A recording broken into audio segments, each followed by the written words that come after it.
Thank you very much, Andrew. Well, thank you very much for having me. As Andrew's described, my work is vastly different to what you've heard in this session. I did have aspirations to become a scientist, actually, when I started my studies, but I actually ended up becoming a dancer, and I won't go into the details of how that happened. But that's what I've been doing, and in '95, I started a dance company, Chunky Move, in Australia. It was really to address, I guess, at that time, a younger generation of choreographers and dance makers, and to provide a platform for myself, but also for other people to create work. Within Australia, we do a lot of work with the community and with independent choreographers, with amateurs, but we also make quite, I'd say, fairly sophisticated works for traveling overseas. So rather than talking, it's a lot easier for me just to show you something. So maybe we can just play the video, please, and then I'll speak to you a little bit more about it. Thank you.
Okay, thank you. I did show you a rather long video for a talk, and that's because I'm not going to be doing that much talking, and that's kind of the area that I mostly work in.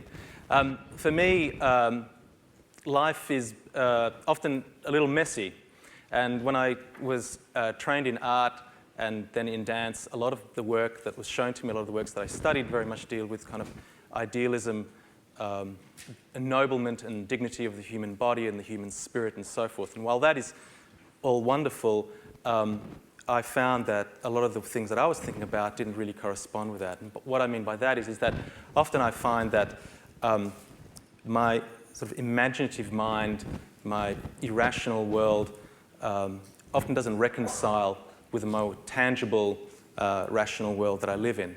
And when it does, it's fantastic. I get this deeper experiences, deeper understanding, and so forth. But often this kind of internal paradox, this struggle between urges and desires that are kind of you shouldn't really act upon, you want to act upon, is something that I like to try to bring out in a tangible form on stage. So I just want to explain a little bit on how I do that in that work. In my earlier works, I actually was working with quite a bit of video projections, but that was more in a traditional sense of using video as a type of image separated from the body, as a type of narrative through pictures, through moving pictures. And I became more and more interested about applying video projectors as a light source to reveal dances rather than to show other images with them. Now, this isn't completely new. Using projections, both still and moving, has been around for a while. There's Alwyn Nicolai, who's probably one of the most famous choreographers and artists from the United States, probably from the 50s to the 80s. He's been creating some incredible work. But he faced a kind of a problem, actually a similar problem that I was facing, which is basically that the images that he was using were pre-rendered, both still and moving. And it just basically means that a performer has to be at the right place at the right time for that kind of synergy to take place. In fact, it's not really synergy. It's basically rehearsing a lot, trying to be at the right place at the right time.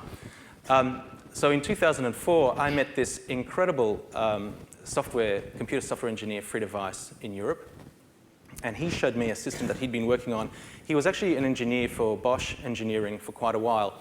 And he designed and built quality control systems for some of the components using video cameras on a production line. And rather than having a person analyze components, these very accurate camera system was able to detect anomalies and defects through vision and analysis through computer. Now, what he decided to do, his passion actually outside of Bosch was music. And he was involved with a lot of performers and a lot of different people. And he turned that system around and started to use it actually on moving bodies. And it involved quite a lot of changes and a lot of development to make that happen. But basically, over a period of time, he was able to do that. And he's able to take information from the moving body via a series of infrared cameras to a computer, apply that information to video-generating software, and use various algorithms to process that information to create images. And what I did was use that and then project it back onto the stage itself, onto the dancer, onto the person that's actually producing that information. And what you get, or what you've seen, is this kind of relationship. Actually, I have some slides which I forgot to say, so you don't have to just stare at me. You can actually look at some of the images from the studio. These are images from the studio while we've been working.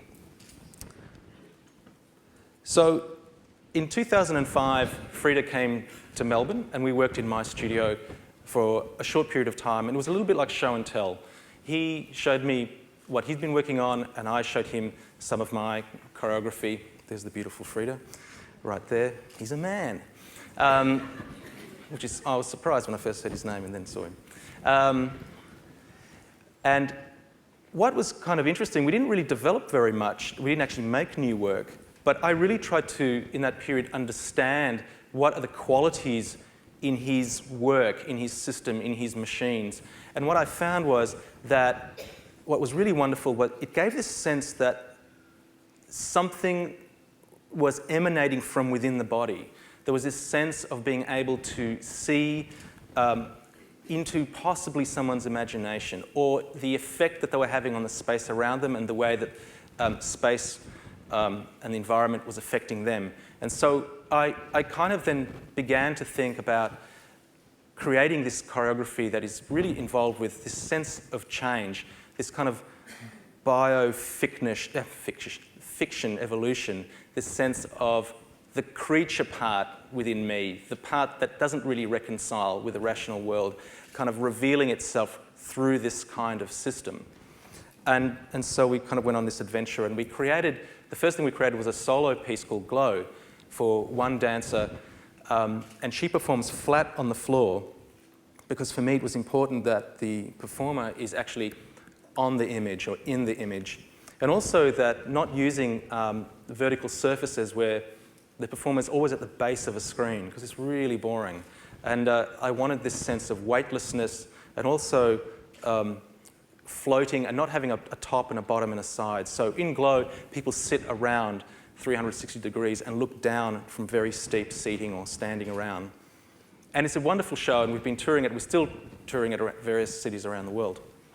But from that, we became a little bit more ambitious. Towards the end of Glow, we started looking into much more complex algorithms that were producing what we called semi-autonomous particles. And by that, I mean light that has a direct relationship to the body and uses the information from the body, but then also has various other computations that give it behavioral forms that give it, its own independent sense of movement, its own coming to life, its own death. And from that, we were able to create more complex environments, almost these kind of organic, unwieldy environments with the human body. And then we began to start to use, in a lot of systems, there's noise. There's noise and there's viruses, there's various things, there's various anomalies that we're often trying to reduce. But what we started to do was actually use that information, that sort of uncontrolled information, and put that into the system as well to create these much more complex, almost kind of light, kind of living world. And really, for me as a choreographer, it was very exciting because I was actually choreographing with light. We also introduced Rob